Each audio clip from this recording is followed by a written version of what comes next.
Yo Wakenya, nataka leo kuomba msamaha kwa ERICK OMONDI, na naomba nyinyi pia mniombe msamaha kwa ERICK OMONDI.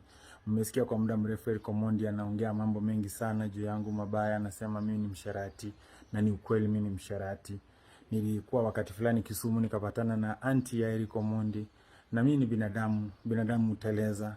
Niliweza kufanya mapenzi, nililala na mama ya ERICK OMONDI, na baada ya ERICK OMONDI kujua nimefanya mapenzi na mama yake, ERICK OMONDI amekuwa akinichukia na uniongea vibaya. Naomba msamaha ERICK OMONDI.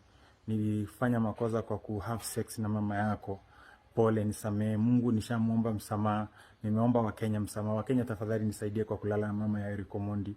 Ni vile vitendo nilifanya ambavyo nikatoka, nikaumia moyo, lakini nimejirudia. Nisameheni. ERICK OMONDI, please forgive me for having sex with your mom. Nisameheni. Please, ERICK OMONDI, nisamehe. Usiniharibie jina tena.